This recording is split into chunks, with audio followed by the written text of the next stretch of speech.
Hello everyone, online class 9, subject SST, chapter 2, part 2, the Russian Revolution, Rusi Kranti. In one of the least industrialized of European states, this situation was reserved. Socialists took over the government in Russia throughout the October Revolution of 1917, the fall of monarchy in February 1917, and the events of October are normally called the Russian Revolution. Europe के सबसे पिछड़े औद्योगिक देशों में से एक रूस में यह समीकरण उलट गया। 1917 की अक्टूबर क्रांति के जरिए रूस की सत्ता पर समाजवादियों ने कब्जा कर लिया। फरवरी 1917 में राजशाही के पतन और अक्टूबर की घटनाओं को ही अक्टूबर क्रांति कहा जाता है। How did this come about? What were the social and political conditions in Russia when the revolution occurred? To answer these questions, let's look at Russia a few years before the revolution. ऐसा कैसे हुआ? क्रांति के समय रूस के सामाजिक और राजनीतिक हालात कैसे थे? इन सवालों का जवाब ढूंढने के लिए आइए क्रांति से कुछ साल पहले की स्थितियों पर नज़र डालते हैं। द रूसियन एम्पायर इन 1914, रूसी साम्राज्य 1914। इन 1914, Tsar Nicholas II ruled Russia and its empire. Beside the territory around Moscow, the Russian Empire included current-day Finland, Latvia, Lithuania, Estonia, part of Poland, Ukraine, and Belarus. It's stretched to the Pacific and comprised today Central Asian states as well as Georgia, Armenia, and Azerbaijan. The majority regions was Russian Orthodox Christianity, which had grown out of the Greek Orthodox Church, but the empire also included Catholic, Protestant, Muslims and Buddhism. 1914 में रूस और उसके पूरे साम्राज्य पर jar Nicholas II का शासन था। मॉस्को के आसपास पड़ने वाले भू क्षेत्र के अलावा आज का फिनलैंड, लात्विया, लिथुआनिया, एस्टोनिया तथा पोलैंड, यूक्रेन व बेलारूस के कुछ हिस्से रूसी साम्राज्य के अंग थे। यह साम्राज्य प्रशांत महासागर तक फैला हुआ था तथा आज के मध्य एशियाई राज्यों के साथ साथ जॉर्जिया, आर्मेनिया व अजरबैजान भी इस साम्राज्य के अंतर्गत आते थे। रूस के ग्रीक ऑर्थोडॉक्स चर्च से उपजी शाखा रूसी ऑर्थोडॉक्स क्रिश्चियनिटी को मनाने वाले बहुमत थे, लेकिन इस साम्राज्य के तहत रहने वालों में कैथोलिक, प्रोटेस्टेंट, मुस्लिम और बौद्ध भी शामिल थे। इकोनॉमी एंड सोसाइटी, अर्थव्यवस्था और समाज। At the beginning of the 20th century, the vast majority of Russia's people were agriculturists. About 85% of the Russian Empire population earned their living from agriculture. This proportion was higher than in most European countries. First instance in France and Germany, the proportion was between 40% and 50%. In the empire, cultivators produced for the market as well as for their own need, and Russia was a major exporter of grain. 20वीं सदी की शुरुआत में रूस की आबादी का एक बहुत बड़ा हिस्सा खेतीबाड़ी से जुड़ा हुआ था। रूसी साम्राज्य की लगभग 85% जनता आजीविका के लिए खेती पर ही निर्भर थी। यूरोप के किसी भी देश में खेती पर आश्रित जनता का प्रतिशत इतना नहीं था। उदाहरण के तौर पर फ्रांस और जर्मनी में खेती पर निर्भर आबादी 40 से 50% से ज़्यादा नहीं थी। रूसी साम्राज्य के किसान अपनी ज़रूरतों के साथ साथ बाजार के लिए भी पैदावार करते थे। रूस अनाज का एक बड़ा निर्यातक था। Industry was found in pockets prominent industrial areas where St. Petersburg and Moscow. Craftsmen undertook much of the production, but large factories extended along craft workshops. Many factories were set up in the 18th-19th century when Russia's railway network was extended for foreign investment in industry increased. Coal productions doubled and iron and steel output quadrupled by the 1900s. In some areas, factory workers and craftsmen were almost equal in number. उद्योग बहुत कम थे। Saint Petersburg और Moscow प्रमुख औद्योगिक इलाके थे। हालांकि ज़्यादातर उत्पादन कारीगर ही करते थे, लेकिन कारीगरों की वर्कशॉपों के साथ साथ बड़े बड़े कारखाने भी मौजूद थे। बहुत सारे कारखाने 1890 के दशक में चालू हुए थे। जब रूस के रेल नेटवर्क को फैलाया जा रहा था, तब उसी समय रूसी उद्योग के विदेशी निवेश भी तेज़ी से बढ़ा था। इन कारकों के चलते कुछ ही सालों में रूस के कोयला उत्पादन में 2 गुना और स्टील उत्पादन में 4 गुना वृद्धि हुई थी। सन 1900 तक कुछ इलाकों में तो कारीगरों और कारखानों मजदूरों की संख्या लगभग बराबर हो चुकी थी।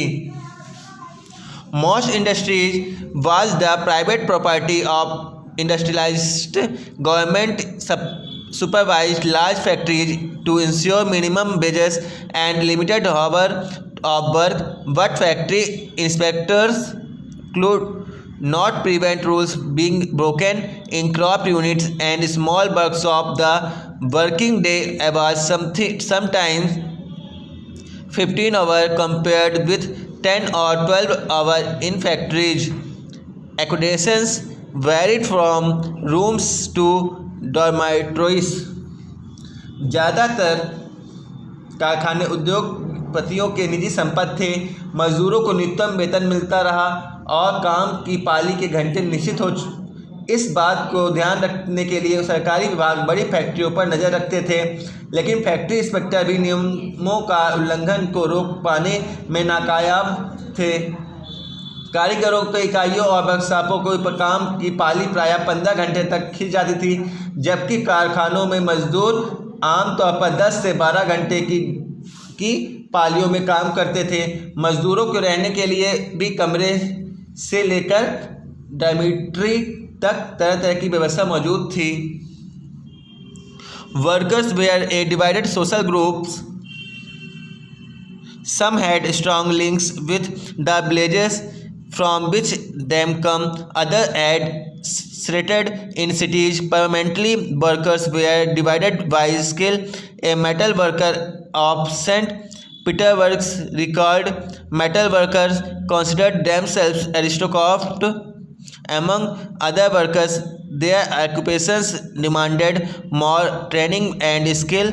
Women make up 31% of the factory labor force by 1914, but they were paid less than men. Divisions among workers showed themselves in dress and manners too. Some workers formed associations to help members in some time of unemployment or financial hardship, but such association were few. सामाजिक स्तर पर मजदूर बटे हुए थे। जो कुछ मजदूर अपने मूल गांव के साथ आज भी गांव में संबंध बनाए हुए हैं। बहुत सारे मजदूर स्थायी रूप से शहरों में ही बस चुके थे। उनके बीच योग्यता और दक्षता के स्तर पर भी काफ़ी फर्क था। सेंट पीटर्सबर्ग के एक धातु मजदूर ने कहा था, धातुकर्मी मजदूर से खुद को साहब मानते थे। उनके काम में ज़्यादा प्रशिक्षण और निपुणता की ज़रूरत जो रहती थी। वो 1914 में फैक्ट्री मजदूरों में औरतों की संख्या 31% थी, लेकिन उन्हें पुरुष मजदूरों के मुकाबले कम वेतन मिलता था। मर्दों की तनख्वाह के मुकाबले आधे से 3/4 तक मजदूरों के बीच मौजूद फासला उनके पहनावे और व्यवहार में भी साफ दिखाई देता था। यद्यपि कुछ मजदूरों की बेरोजगारी या आर्थिक संकट के समय एक दूसरे की मदद करने के लिए संगठन बना लिए थे, लेकिन ऐसे संगठन बहुत कम थे। Despite divisions, workers did unity to stop work when they disagreed with employer about dismissals of work conditions. Their strikes took place frequently in the textile industry during 1896 and 1897 and in the metal industry during 2002। इन विभेदों के बावजूद जब किसी भी नौकरी से निकाल दिए जाता था तो उन्हें मालिक से कोई शिकायत होती थी तो मजदूर एकजुट होकर हड़ताल भी कर देते थे। 1896-1897 के बीच कपड़ा उद्योग में और 1902 में धातु उद्योग की ऐसी हड़तालें काफ़ी बड़ी मात्रा में आयोजित की गई। In the countryside peasants cultivated most of the land, but the nobility, the crown and the Orthodox Church honored large properties like workers. Peasants too were divided. They were also deeply religious, but except in a few cases they had no respect for the nobility. Nobles got their power and positions through their services to the not thought local popularity. This was unlike France, where during the French Revolution in Brittany, peasants respected nobles and fought for them. In Russia, peasants wanted the land of the nobles to be given to them. Frequently, they refused to pay rent and even murdered landlords. In 1902, this occurred on a large scale in South Russia, and in 905 such incidents took place all over Russia. देहात के ज़्यादातर ज़मीन पर किसान खेती करते थे, लेकिन विशाल संपत्तियों पर सामंतों, राजशाही और ऑर्थोडॉक्स चर्च का कब्जा था। मजदूरों की तरह किसान भी बटे हुए थे। किसान बहुत धार्मिक स्वभाव के थे। इक्का दुक्का अपवादों को छोड़ दिया जाए तो वह सामंतों और नवाबों का बिल्कुल सम्मान नहीं करते थे।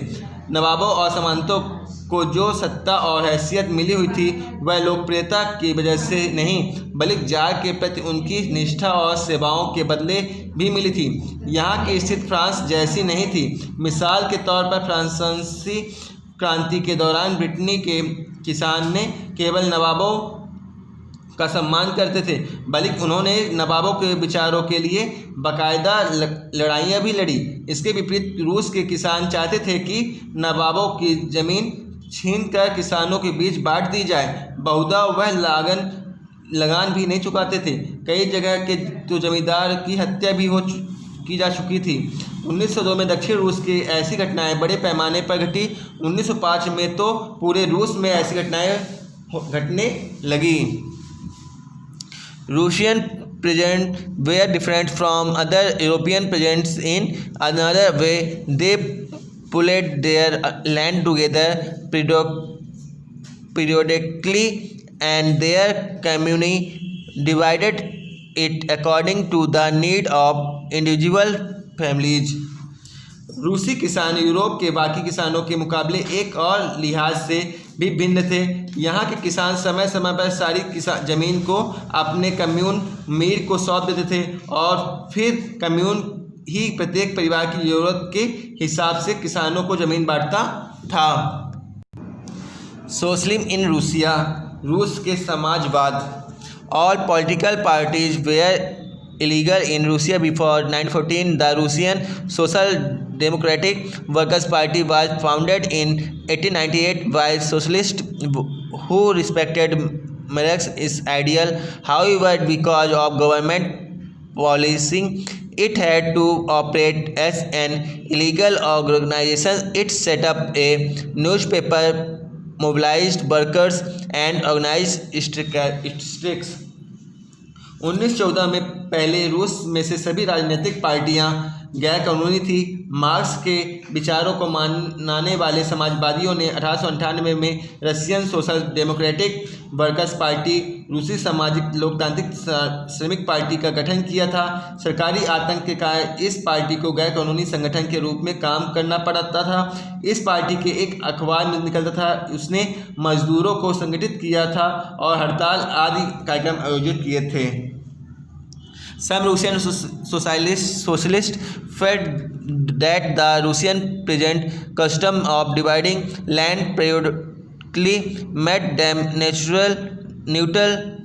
Socialists so present not workers would be the main force of the revolution, and Russia could become socialist more quickly than other countries. Socialists were active in the countryside throughout the late 19th century. They formed the Socialist Revolutionary Party in 1900.